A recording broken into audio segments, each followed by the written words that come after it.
Okay, there have been a bunch of media reports popping up in the last couple of hours. This was after one headline from the Wall Street Journal saying that the U.S. is planning to prosecute the founder of WikiLeaks, Julian Assange.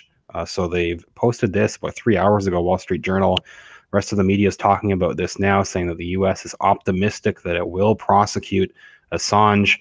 Some of the reactions, there's been talk about this for some time. People have asked if the U.S. even has the authority to do so. What charges would they even try to take on Assange with? Being a journalist, actually doing real journalism. You notice the cries from CNN freaking out about alleged attacks on the press. And of course, I guess you don't expect mainstream media is going to stick up for other outlets, but they have no problem. And in some cases, they're gloating about the possibility of Assange being prosecuted. Can the U.S. even do that? Again, what charges can they even get Assange for it right now? In this article, they're saying vaguely something to do with the Espionage Act. So it does look like some people from the DOJ, at least some in the DOJ, are pushing for this. They're saying we could see some big things happening the next couple of days. There have been other suggestions. Potentially, one fairly popular suggestion is to give Assange, if they do try to pursue charges, to give Assange immunity. Senator Rand Paul suggested granting Assange immunity in exchange for congressional testimony. Some other people have talked about a full pardon, pointing out that it might be good to get this testimony. Even supporters of Assange would possibly like to see this testimony for a number of reasons. Seth Rich, there's a lot of other questions that Assange may have answers to if he is brought to the U.S. as part of an immunity deal or something like that, ideally. People have also been asking for hard evidence that Assange is actually alive. There's been several times going back to at least October of 2016, around the time of the Podesta leaks, when Assange's internet had first been cut at the embassy. In the last few months, he's been cut, and his communication has been cut off. And people again questioning: is he even still at the embassy? Is there actual evidence that Assange is alive? People are asking. So if he's brought to the U.S., I guess that could be a major update on that front as well. And there was this recent break-in attempt at Assange's room. Somebody tried to break into Julian Assange's room at the Ecuadorian embassy just in the last week. It was on October 29th, just over 2 weeks ago. There was an attempted break-in at Julian Assange's residence at the Ecuadorian embassy, and this was after all this strange scaffolding had been put up around the embassy with these weird devices. In a video yesterday, I'll go back to the Wall Street Journal and what they're saying about these charges that they're planning on possibly bringing, but notable that it comes just 2 weeks after this attempted break-in. There was another well-known WikiLeaks activist, Susie Dawson. I did a video talking about her last night, and a very disturbing message that had been, it looks like, painted or smeared in what looked like, Susie Dawson says it appears to be blood in her apartment. There was a name smeared of someone that was very close to her that she says very disturbing message. Go back to video from yesterday, or you can go to Susie Dawson's Twitter to look at photos that she's posted of that.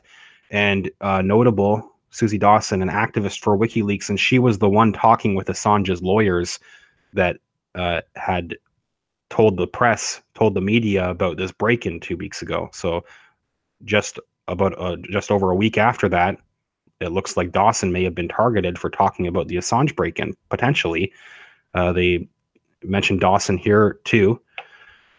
They say there's an absence of security detail, and this plays into what they're saying in some of the Wall Street Journal article. I just wanted to recap this because they believe that the Ecuadorian embassy may be assisting with the people that are trying to break in and capture Assange, or whatever they think they may be trying to do. There's an absence of security detail. Conveniently, Ecuadorian embassy has pulled most security protecting Assange, increasing fears about the safety of the WikiLeaks publisher. They're also talking about this scaffolding They say that lawyers for Assange have confirmed to activist and journalist Susie Dawson, who's this other individual, had these other possible threats I talked about yesterday, that Assange had been awoken in the early morning hours by a break-in attempt. They confirmed to Dawson that the attempt was to enter a front window of the embassy. It was a booby trap that Assange had set up to woke him, that saved him in that case, that scared off the intruders. And they say the scaffolding has appeared against the embassy building in Knightsbridge section of London, which obscures the embassy's security cameras. It obscures the embassy's security cameras, they say, but there are other electronic devices on the scaffolding, presumably to conduct surveillance. They can be seen just feet from the embassy windows. They said later on the day of the break-in, one lecturer said that he was able to enter the embassy through the front door. He just walked in through the front door, which was left open. Inside, he found no security present. Someone from the embassy emerged to tell him to send an email to set up an appointment with Assange. After emailing the embassy, personnel inside refused to check whether it had been received or not. He then noticed more scaffolding being erected and observed the devices. You can see these, they look like cameras. He said that they had been photographed. You can see photos here of the devices. He says, though a cybersecurity expert, he said that he could not identify what the devices were. I've never seen devices quite like this, and I take photos of surveillance equipment often. There were curious plastic tubes with yellow-orange caps zip tied to the front. I have no idea what these are, but they seem to have equipment inside them.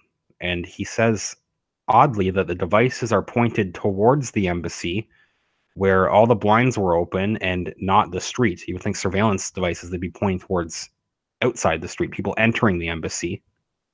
They're not. They're pointing inside the embassy.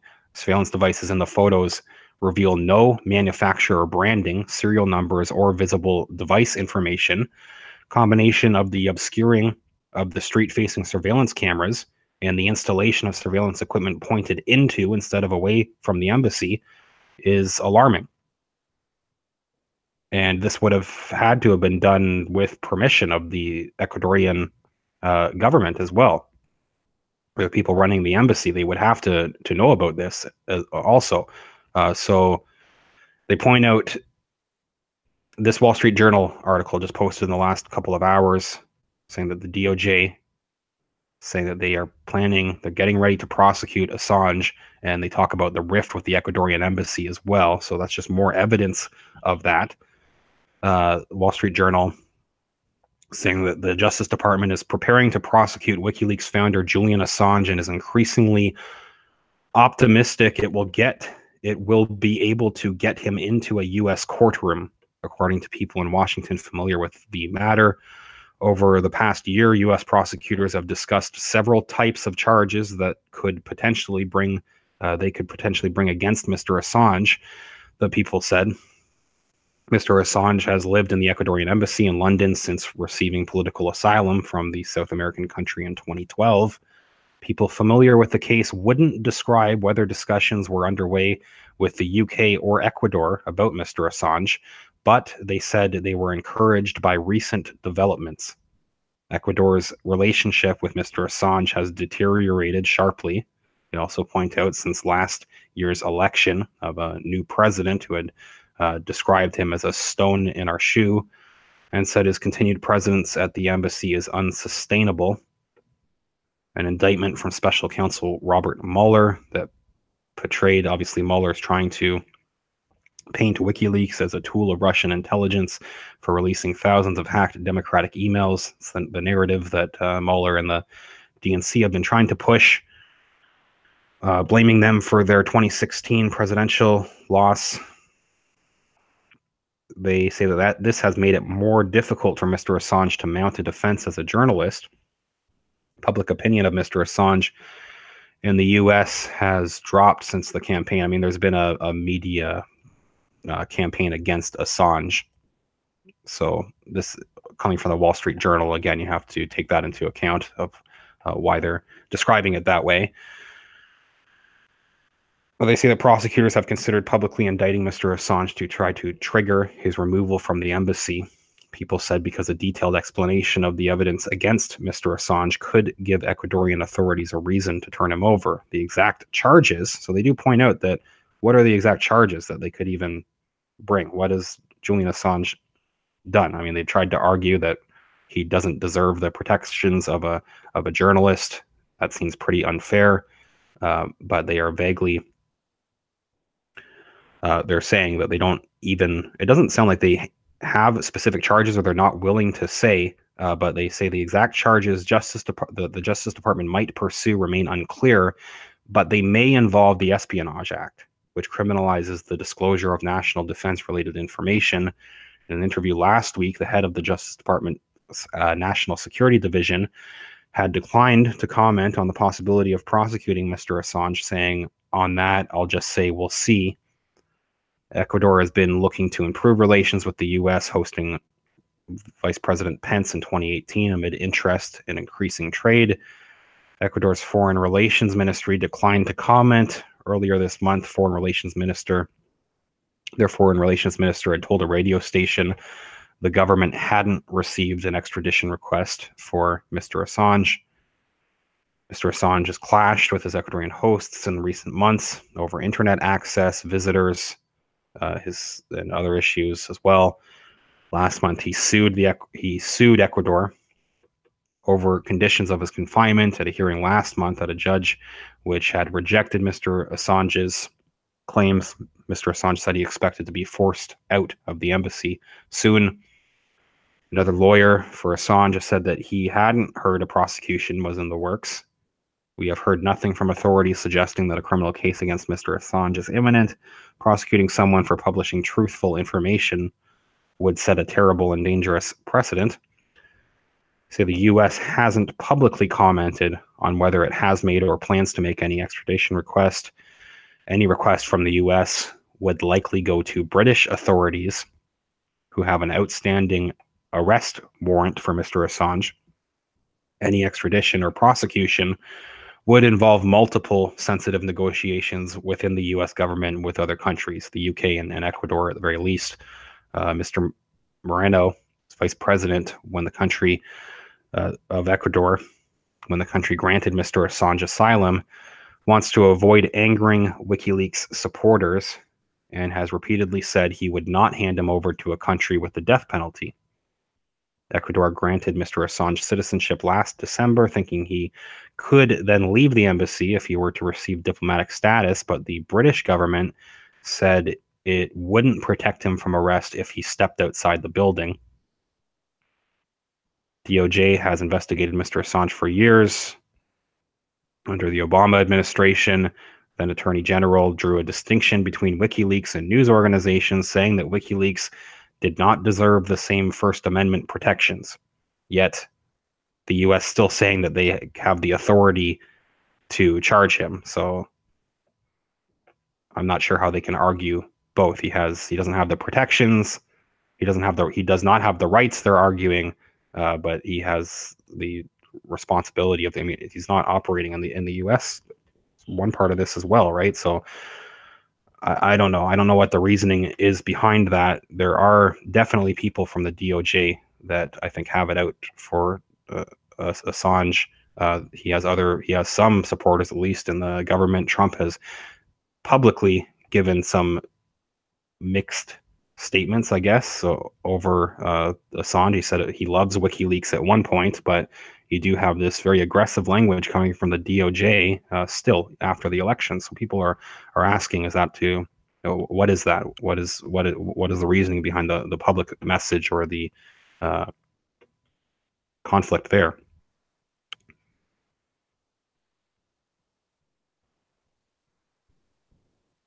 We talk about what Trump has said about Assange, saying, "I love WikiLeaks" during the 2016 campaign, praising the group after its disclosures of the hacked Democratic National Committee emails. They say a hack. Many would argue that it was actually a leak. They've been trying to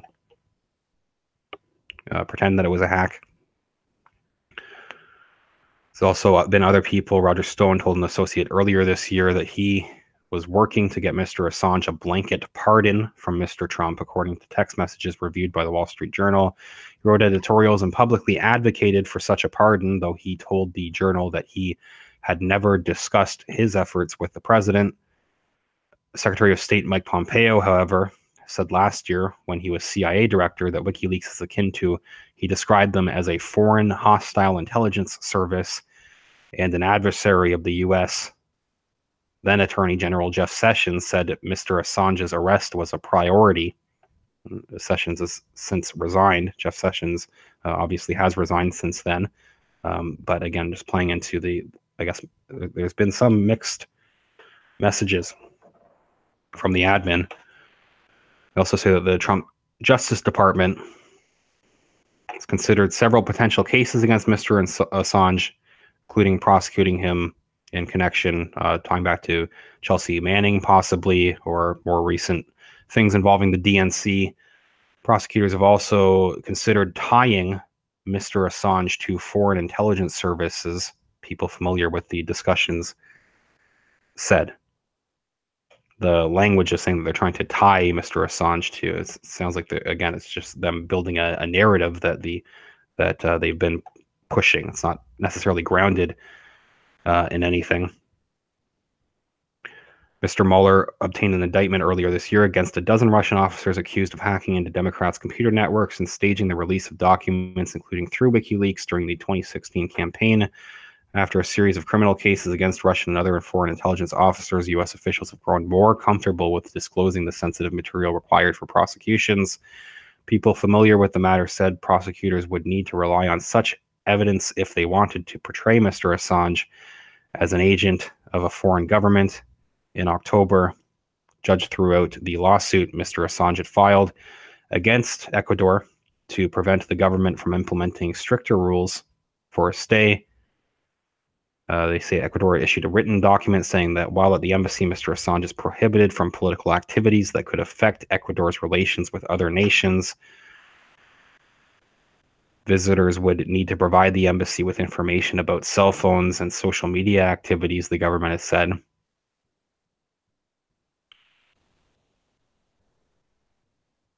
So Mr. Assange has argued against this. Ecuador is saying that they have not violated the rights of anyone, has provided asylum to Mr. Assange, and he should comply with the rules to live harmoniously inside Ecuador's public installations in London.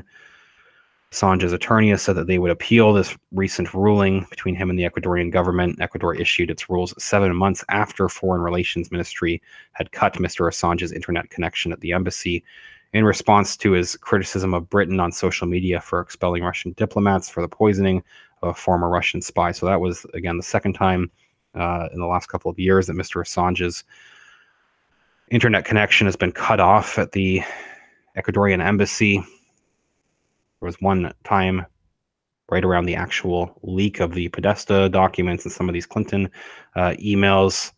And since the original time, since the time that his internet was cut in October of 2016, he hasn't done very many public appearances even since then, and we've seen even less from Assange since the second time that his internet was allegedly cut. Again, if he is brought to the U.S., a lot of reasons to be worried about that for Assange supporters, definitely, but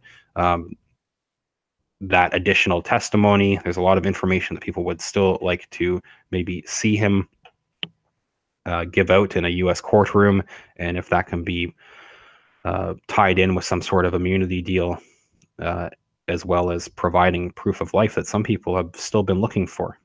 And I can't blame people for questioning that. Also notable, just before I close off, the actual Twitter page for WikiLeaks. So Assange himself has not been tweeting. He's not been able to for months now. But WikiLeaks, who has other people running their Twitter page, they have not posted since November 8th. So it's been several days now. Sometimes they go a few days between posting, but it's November 15th now. They haven't posted since November 8th. I'm not sure if that's just worth bringing up as well.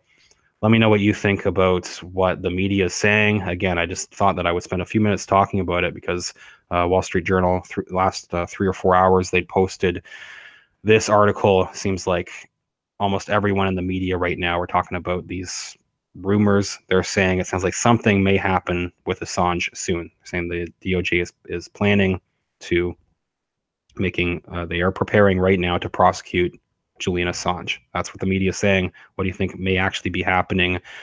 These break-in attempts, which notably the media did not pay as much attention to, but it was interesting that it seems like it's leading up to, I mean, this would support the theory that maybe the Ecuadorian government is working on something. Maybe the UK could have been part of this attempted break-in, and that's tying in with these plans. I mean, it's possible. Let me know what you think. Give me your opinion. Leave a comment. I will follow up with new info. I have a link to my Patreon account as well in the video description, and a link to my PayPal, along with a link to the original article. I'll follow up soon. Thank you.